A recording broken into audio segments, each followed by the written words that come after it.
تھا اور مجھے آج بھی یاد ہے مورخ اسلام علامہ ضیاء الرحمن فاروقی شہید رحمت اللہ علیہ کا کانفرنس میں آخری بیان ہونا تھا اور ان کے بیان سے پہلے جب وہ اسٹیج پر تشریف لائے، نوجوانوں کو ممکن ہے اس بات کا پتہ نہ ہو، میں نے پہلی مرتبہ اس اسٹیج پر اس پنڈال میں علامہ فاروقی جب اسٹیج پر تشریف لائے تو کارکنوں کی زبان سے سنا تھا، یہ چڑھتا سورج فاروقی، سورج کی کرنیں فاروقی، ماؤں کا بیٹا فاروقی، مشرق مغرب شمال و جنوب وہ تمام جو آپ کے نعرے کے انداز اور رخ ہیں، میں نے زندگی میں پہلی مرتبہ کم سینے میں ان کو سماعت کیا۔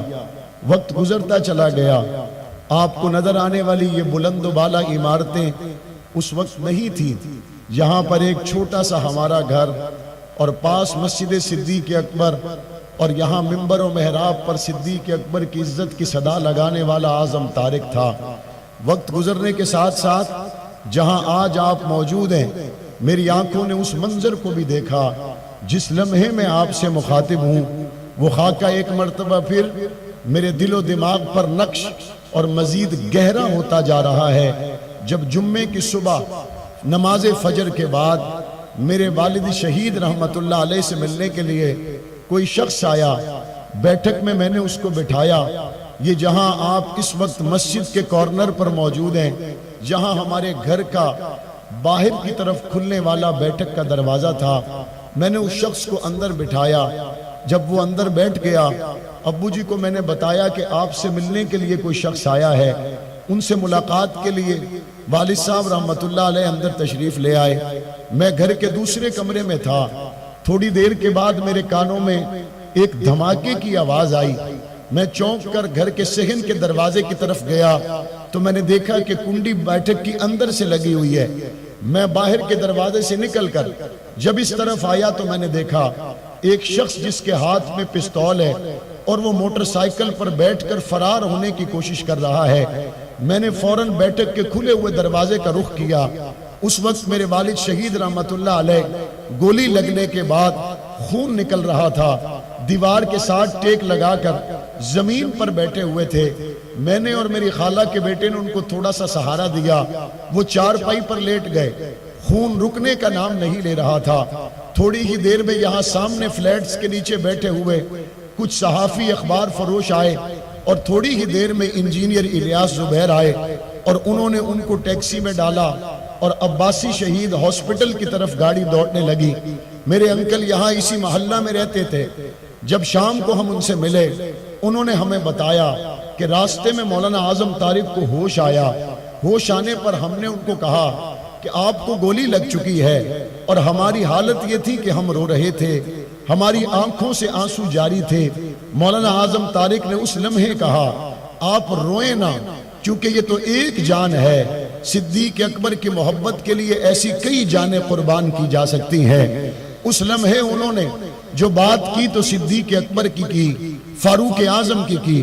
یہ وقت بھی گزرا، پھر میری آنکھوں کے سامنے وہ وقت بھی ہے جب یہاں ہماری ہی بیٹھک کے اندر بڑی تعداد میں اہل و سنت سے محبت کرنے والے کارکنان زخمی ہماری بیٹھک میں بیٹھے ہوئے تھے۔ کسی کے سر پہ پٹی بندھی ہوئی تھی، کسی کا بازو ٹوٹا ہوا تھا اور کسی کے جسم سے خون رس رہا تھا۔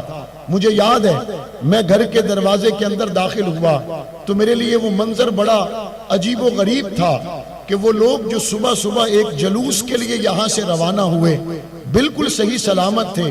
یہ شام مغرب کی اذان کے وقت ایسا کیا ہوا کہ کسی کے بازو پہ زخم ہے، کسی کے سر پہ زخم ہے، کسی کے پاؤں پہ زخم ہے، اور اس وقت پٹیاں باندھی جا رہی ہیں۔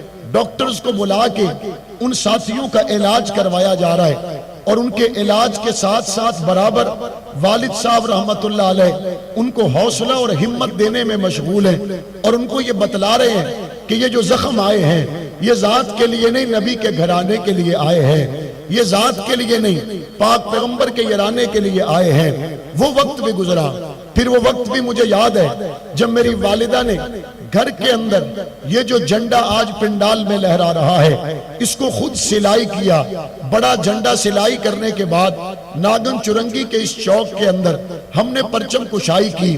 مجھے وہ وقت بھی یاد ہے جب صبح صبح اس مرکز کے اندر بڑی تعداد میں لوگ غم میں بیٹھے ہوئے تھے اور پتہ چلا کہ یہاں ہمارے ایک ساتھی جن کا نام نوید تھا، ان کے والد شہید کر دیے گئے۔ جب صبح صبح وہ اپنی فیکٹری کی طرف جا رہے تھے، کچھ ہی عرصے کے بعد پتا چلا کہ نوید بھائی کو بھی شہید کر دیا گیا۔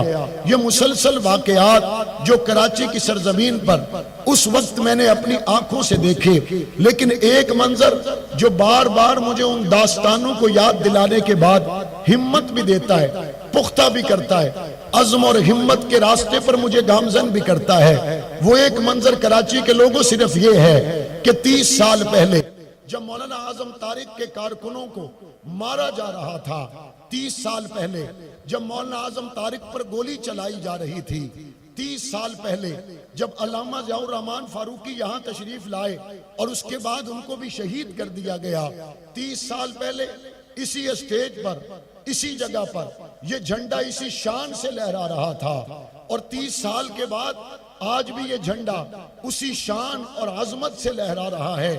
یہ جھنڈا لہراتا ہے ہوا کے بلبوتے پر نہیں بلکہ شہداء کے خون کے بلبوتے پر لہراتا ہے۔ آپ کے لیے ممکن ہے یہ بات صرف اس حد تک ہو کہ پرچم جلسے میں لہرا دیا گیا، لیکن دشمن اس بات کو جانتا ہے، اس پرچم کو سرنگوں کرنے کے لیے، اس نعرے کو سرنگوں کرنے کے لیے، اس عزم اور ہمت کو سرنگوں کرنے کے لیے اس نے کوئی ایک گولی تو نہیں چلائی، اس نے کوئی ایک جگہ پہ وار تو نہیں کیا، اس نے کسی ایک کو تو قبر کے پاتال میں نہیں اتارا، اس نے کسی ایک جگہ پر گولی تو نہیں چلائی۔ مجھے وہ وقت یاد ہے جب میرے والد شہید رحمت اللہ علیہ رات کی تاریکی میں ہمیں کسی نے آ کے بتایا ان کو اغوا کر لیا گیا ہے۔ 2-3 دن تک ان کا پتہ کچھ نہیں چلا۔ 2-3 دن کے بعد جب پتہ چلا کہ وہ فلاں ہسپتال میں ہیں، ہسپتال سے شام کو جب گھر آئے میں نے دیکھا ان کے پورے بدن پر زخموں کے نشان تھے، میں نے دیکھا ان کے بازو لہولہان تھے، میں نے دیکھا ان کے بدن کا کوئی حصہ ایسا نہیں تھا جس سے خون نہ رس رہا ہو، ان کے بدن پر پٹیاں تھیں، اور میں نے اپنی والدہ سے پوچھا اماں بتائیے تو صحیح ابا جان کو کنہوں نے مارا اور کیوں مارا؟ جواب مجھے صرف اتنا ملا کہ صحابہ کی ناموس کی بات کرنے کی وجہ سے گستاخان صحابہ نے رات کو انہیں اغوا کیا، تشدد کا نشانہ بنایا۔ اگلا دن جمعہ کا دن تھا، میرے ذہن میں بھی یہ بات تھی کہ میرے والد ہمیشہ منبر پہ بیٹھتے ہیں، عظمت صحابہ بیان کرتے ہیں۔ آج پھر جمعے کا روز ہے، والد صاحب کے جسم سے خون نکل رہا ہے، بدن پر زخموں کے نشان ہیں اور ہر طرف پٹیاں کر دی گئی ہیں، بدن سوجا ہوا ہے۔ کیا آج جمعے کے دن بھی وہی انداز ہوگا یا نہیں ہوگا؟ میں کم سنی میں گلیوں اور محلوں میں گھومتا ہوا لوگوں کی باتیں سن رہا تھا کہ ظلم بڑا ہوا ہے، لیکن آئیں نہ ذرا دیکھیں تو صحیح مولانا صاحب اس تشدد جھیلنے کے بعد بھی وہی بات کرتے ہیں یا نہیں کرتے؟ جمعہ کی تقریر کے لیے جب وہ منبر پر آئے جسم سے خون روانہ تھا، لیکن زبان پہ صدیق اکبر کا ترانہ تھا، جسم پہ تکلیف کے آثار نمایاں تھے، لیکن اس دن بھی وہ بات سیدہ طیبہ طاہرہ عائشہ صدیقہ کی کر رہے تھے۔ اس کے بعد کے حالات کراچی کی قیادت جانتی ہے، یقیناً بعد میں بہت قیامتیں گری، یقیناً بعد میں بہت ظلم آئے، یقیناً بعد میں جنازے 1 2 3 4 نہیں مسلسل گرے، سینکڑوں اور ہزاروں کی تعداد میں گرے، لیکن اللہ کا شکر ہے یہ کالی اور سفید پٹیاں طیبہ طاہرہ حضرت عائشہ صدیقہ کے دوپٹے کا رنگ ہے، اور اس کے نیچے نظر آنے والا لال رنگ یہ شہداء کے خون کا رنگ ہے۔ 30 سال گزرنے کے بعد آج بھی اس خاکے میں خون سے رنگ بھرا ہے، لیکن طیبہ طاہرہ عائشہ صدیقہ کی عزت کے لیے پہرا دینے کے لیے کھڑے ہیں۔ کوئی شک نہیں 30 سالوں میں ہتھکڑیاں بات آئی ہیں، کوئی شک نہیں 30 سالوں میں مصیبتیں بات آئی ہیں، کوئی شک نہیں اس اس وقت شہداء کی تعداد کو انگلیوں پہ گنا جا سکتا تھا. اس وقت شہداء کی تعداد کو اگر لکھا جائے تو سیاہی ختم ہو جائے, ورقے ختم ہو جائے. کوئی شک نہیں اس وقت یتیموں کی تعداد لکھنا مشکل نہیں تھا, اب یتیموں کی تعداد لکھنا ناممکن ہو چکا ہے. کوئی شک نہیں اس وقت چند قبرستان تھے, آج پاکستان کا ہر قبرستان ہے. کوئی شک نہیں اس وقت چند گھرانوں سے دفاع صحابہ کے لیے جنازے اٹھے تھے, آج ہزاروں کی تعداد میں بیویاں بیوہ ہو چکی ہے, ماؤں کے لال جا چکے ہیں. لیکن ہم رب کی تقسیم پہ راضی ہے. بیٹھا ہوا مجمع آج بھی یہ عہد کرتا ہے پہلی صف سے لے کر آخری صف تک ہر شخص کی گردن پہ تلوار چلا دی جائے, پرواہ کوئی نہیں, جب تک جان میں جان ہے. طیبہ طاہرہ عائشہ صدیقہ کے گستاخ کو مسلمان نہیں کہہ سکتے. جب تک جان میں جان ہے صدیق اکبر کی عزت کا دفاع کرتے رہیں گے.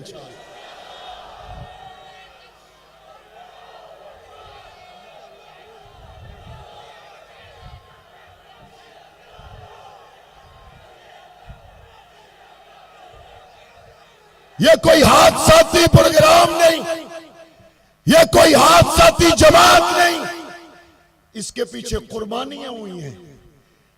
نہیں بھولا جا سکتا اس بوڑھے شخص کو جس کے ایک ہی وقت میں 4 بیٹے قربان ہو گئے.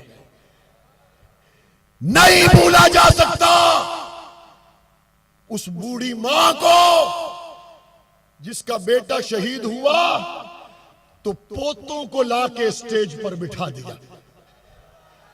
نہیں بھولا جا سکتا ان بہنوں کو جنہوں نے بھائی کا جنازہ گھر آنے پر سر میں خاک نہیں ڈالی, بھائی کے چہرے پہ پھول ڈالے.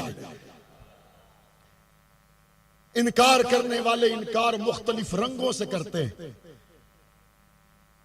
فرانس میں بیٹھا ہوا کافر اعتراض اس انداز سے بھی کرتا ہے کہ یہ بیمار ذہن کے لوگ ہیں جو اپنی ہستی بستی دنیا کو اندیکھے جہان کے لیے قربان کرنے پہ تل گئے.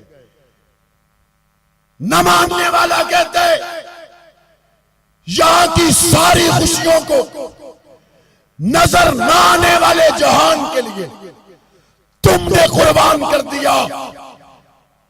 یہ تو ایک نہ سمجھ آنے والا سودا ہے. اور مخالفت کرنے والا یہ بھی کہتا ہے تم نے ساری قربانی تو اس لیے دی میری قبر بن جائے, میری آخرت بن جائے, مجھے جنت مل جائے. نہ ماننے والا کہتا ہے آؤ ذرا قبرستان کا چکر لگائیں اور قبریں کھول کر دیکھیں کیا تمہاری قبر میں جنت کی کھڑکی ہے. آؤ ذرا دیکھیں کیا تمہاری قبریں جنت کے بالا خانوں میں تبدیل ہو چکی ہیں. آؤ ذرا دیکھیں کیا تمہاری قبروں کے اندر چاند کی چاندنی سے زیادہ نور آ چکا ہے.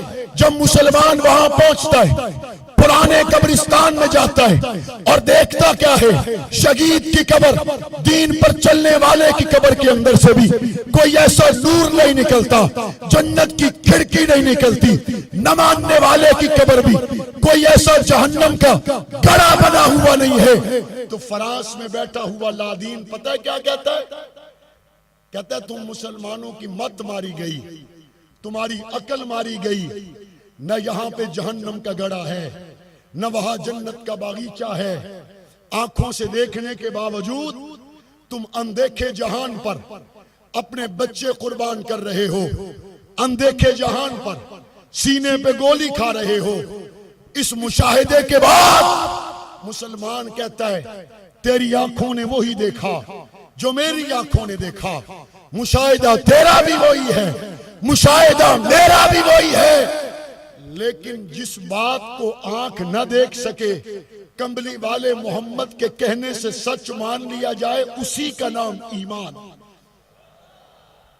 اسی کا نام کیا ہے؟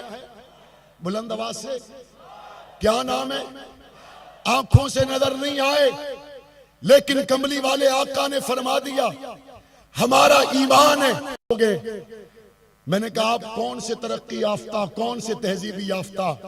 کہتے ہم نے سائنسی فنون سے، علوم سے اس بات کو جان لیا ہے کائنات خود بنی ہے، خود چلی ہے، خود ختم ہو جائے گی، قیامت، حساب و کتاب، جنت اور جہنم کا کوئی چکر نہیں ہے۔ یہ بیمار ذہنیت جو کئی سو سالوں سے چلی آ رہی ہے، تم اس میں مبتلا ہو۔ میں نے کہا ذرا بتاؤ تو صحیح، جس کی تحقیق پر تم کھڑے ہو وہ سائنسدان کون ہے؟ تو بتلانے والا بتلاتا ہے، وہ بڑا پڑھا لکھا، فلاں یونیورسٹی سے پی ایچ ڈی کرنے والا، فلاں یونیورسٹی سے ڈگری لینے والا۔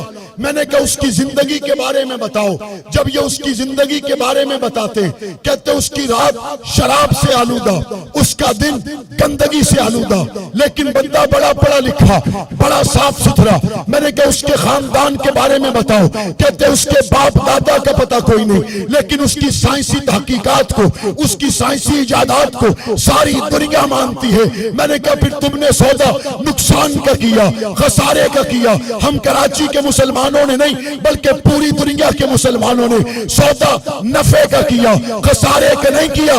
کہتے وہ کیسے؟ میں نے کہا جس کی بات کو تم نے مانا اس کے ماں باپ کا پتہ کوئی نہیں، دن اور رات کا پتہ کوئی نہیں۔ جس کی بات کو ہم نے مانا اس محمد کی ماں آمنہ سے لے کے اماں حوا تک سارا نسل محفوظ ہے، باپ عبداللہ سے لے کے آدم تک سارا سلسلہ محفوظ ہے۔ تیرے سائنسدان کے دن اور رات کا پتہ کوئی نہیں۔ میرا محمد وہ ہے نہ ماننے والا بھی صادق اور امین کہتا ہے۔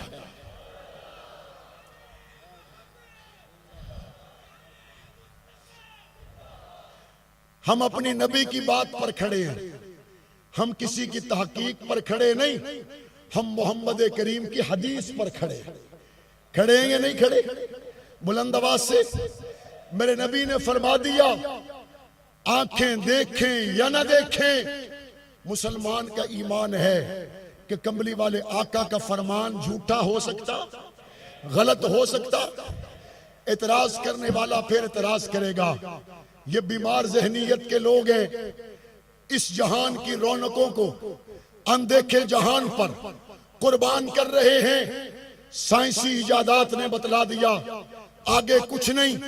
میں نے کہا اپنی پوری سائنس اور ٹیکنالوجی کو لاؤ، اور آج 19 یا 20 نومبر کو ایک لڑکے اور لڑکی کی شادی ہو رہی ہے، کراچی سے لے کر امریکہ تک سارے ڈاکٹر آ کر بیٹھو۔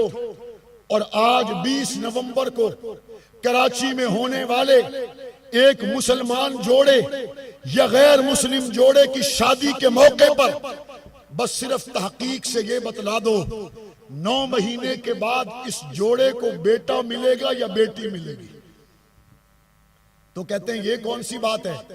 میں نے کہا نہیں، اس بات میں بھی ایک بات ہے، آپ کوشش کر کے سائنسی اصولوں کو اختیار کر کے ذرا بتلائیں نا کہ بیٹی پیدا ہوگی یا بیٹا۔ کہتے ہم یہ نہیں بتلا سکتے۔ میں نے کہا نہیں، ذرا ہمت کر کے بتلائیں بیٹا پیدا ہوگا تو رنگ کیسا ہوگا۔ کہتا نہیں بتلا سکتے۔ میں نے کہا ذرا ہمت کر کے بتلائیں بیٹا پیدا ہوگا تو بال کیسے ہوں گے۔ کہتا نہیں بتلا سکتے۔ میں نے کہا ذرا ہمت کر کے ٹیکنالوجی کا استعمال کرو، فرانس اور یورپ میں بیٹھ کر مسلمانوں کو بیمار ذہنیت کا تانا دینے والوں ساری مشینری کو استعمال کرو، دور جدید کی ساری طاقت خرچ کرو، صرف ایک سوال کا جواب دے دو، اس جوڑے کو 9 مہینے کے بعد جو بیٹا ملے گا اس کا رنگ گورا ہوگا یا کالا، آنکھیں نیلی ہوں گی یا کالی، اس کا علاقہ کون سا ہوگا، تجارت کہاں پہ کرے گا، اس کے دوست کیسے ہوں گے، اس کے گھر والے کیسے ہوں گے۔ سائنس کو ماننے والا پوری دنیا کا انسان کہتا ہے جناب ٹیکنالوجی نے ترقی بہت کی ہے، لیکن آج تک ترقی اتنی نہیں ہو سکی کہ ہم آج شادی ہونے والے جوڑے کے بیٹے کا بتا دیں، آج شادی ہونے والے جوڑے کے 9 مہینے کے بعد بیٹے کی آنکھوں کا بتائیں، اس کی زلفوں کا بتائیں، اس کے چلنے اور پھرنے کا بتائیں۔ میں نے کہا پھر تم نے سودا خسارے کا کیا، مسلمانوں نے سودا منافع کا کیا، کیونکہ ہم اس محمد کو مانتے ہیں جس کے آنے سے 9 مہینے پہلے نہیں، اس کے آنے سے ہزاروں سال پہلے تورات نے بتلا دیا تھا نبی کی زلفیں ایسی ہوں گی، ہزاروں سال پہلے تورات نے بتلا دیا تھا محمد کی آنکھیں ایسی ہوں گی، ہزاروں سال پہلے آسمانی کتابوں نے بتا دیا تھا محمد کا مکہ ایسا ہوگا، محمد کا مدینہ ایسا ہوگا، محمد کا حرم ایسا ہوگا۔ اور پاک پیغمبر کا مقام تو اپنی جگہ تورات نے ہزاروں سال پہلے یہ بھی بتا دیا تھا اس کا ابو بکر ایسا ہوگا، اس کا عمر ایسا ہوگا، اس کی عائشہ ایسی ہوگی۔ تیری بات کو ردی کی ٹوکری میں ڈالا جا سکتا ہے، محمد کی بات کو نہیں چھوڑا جا سکتا۔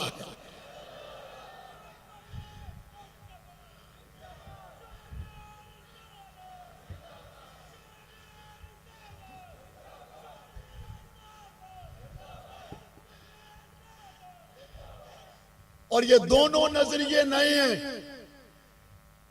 ایک یہ نظریہ کہ جی سائنس نے بڑی تحقیق کر لی اور بتائیں اگلے دن کی خبر بھی کوئی نہ، اور یہ نظریہ بھی نیا اور غلط ہے کہ صحابہ احترام کے لائق نہیں۔ یہ نظریہ بھی بعد میں آیا، نیا اور غلط ہے کہ صحابہ کو مقام اور مرتبہ نہیں دیا جا سکتا۔ کیوں؟ تم تو بعد میں آئے، تمہارے تو باپ دادا بھی پیدا نہیں ہوئے تھے جب عمر کے کپڑوں پر لگی ہوئی ٹاکیوں کا ذکر تورات کر رہی تھی۔ تمہارے تو باپ دادا پیدا نہیں ہوئے تھے جب ابو بکر کا پورا حلیہ آسمانی کتابوں میں بیان ہو رہا تھا۔ آسمانی کتابوں میں جہاں میرے نبی کا کردار، صحابہ اور اہل بیت کا کردار ہے، یہ اصل اور پرانی اور سچی بات ہے، تو مسلمان اصل بات کے ساتھ منسلک ہے۔ کمبلی والے آقا پر بھی ایمان ہے، ان کے صحابہ اور اہل بیت پر بھی ایمان ہے، اور یہ دونوں نظریات غلط ہیں۔ خواہ وہ فرانس میں بیٹھ کر کسی ایرانی کے نظریات ہوں یا وہ فرانس میں بیٹھے ہوئے فرانسیسی کے نظریات ہوں، دونوں کے نظریات بے بنیاد غلط ہیں۔ اور مسلمان کا ایمان یہ ہے جو بندہ اللہ کے لیے قربان ہو وہ مرتا نہیں بلکہ مر کے زندہ ہو جاتا ہے۔ یہ ایمان ہے یا نہیں ہے؟ یہ ہے یا نہیں ہے؟ ہم اندیکھے جہان پر اپنی زندگیاں قربان نہیں کر رہے، ہم محمد کے فرمان پر زندگیاں قربان کر رہے ہیں۔ اور ہم نے اس بنیاد کو جس کا تاریخی لحاظ سے اگر پس منظر دیکھا جائے تو کائنات کے وجود میں آنے سے پہلے ابو بکر کی شان ہے، کائنات کے وجود میں آنے سے پہلے جناب عمر کی شان اور مقام ہے، حضرت عثمان و علی کا شان اور مقام ہے۔ کوئی پوچھے گا وہ کیسے؟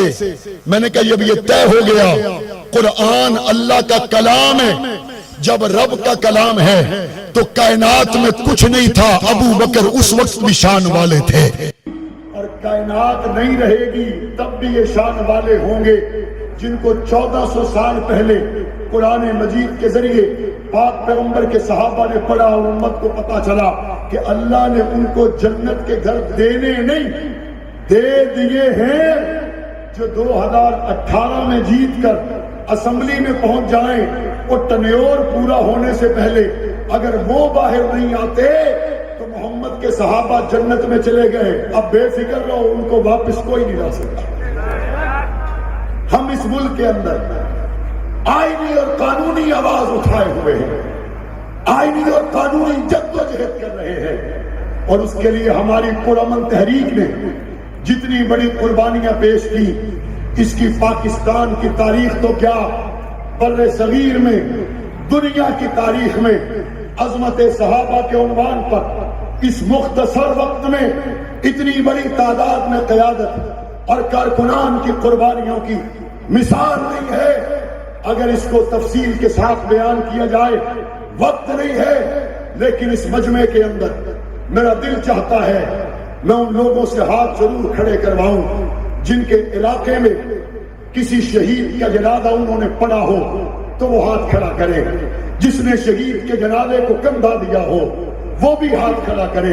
جو شہید کا بھائی ہے وہ بھی ہاتھ کھڑا کرے. شہید کا والد ہے وہ بھی ہاتھ کھڑا کرے. تقریباً سارا مجمع ہاتھ کھڑے کیے ہوئے ہے اور وہ یہ بتلا رہا ہے ہماری آنکھوں کے سامنے ہمارے یونٹ کے ضلع اور علاقہ کے فلاں عالم کا، فلاں بزرگ کا، فلاں بچے کا جنازہ اٹھا. ہم نے اس کو کندھوں پہ اٹھایا، قبرستان تک لے گئے. یہ ہاتھ جو آج ہواؤں میں ہیں، آج بھی ان کے اندر امن کی بات ہے. آج بھی ان کے اندر آئین اور قانون کے راستے سے اپنے حق کو منوانے کے لیے عزم کا اظہار ہے. یہ ہاتھ اگر بندوق کی طرف چلے جاتے، یہ ہاتھ اگر گولی کی طرف چلے جاتے، یہ زبانیں اگر گالی کی طرف چلی جاتی، خدا کی قسم آج ملک کے حالات بدل چکے ہوتے. جنازے پڑھنے کے باوجود قبرستان کے پاتالوں میں اپنے عزیز رشتہ داروں کو اتارنے کے باوجود آج بھی پرامن رہ کر صحابہ صحابہ صحابہ صحابہ صحابہ صحابہ کا ورد جاری رکھے ہوئے ہیں اور یہ طے کر چکے ہیں جب تک زندہ ہے صحابہ صحابہ صحابہ صحابہ کہتے رہیں گے. موت آئے گی تو زبان پر صحابہ صحابہ صحابہ صحابہ جاری ہو گئے.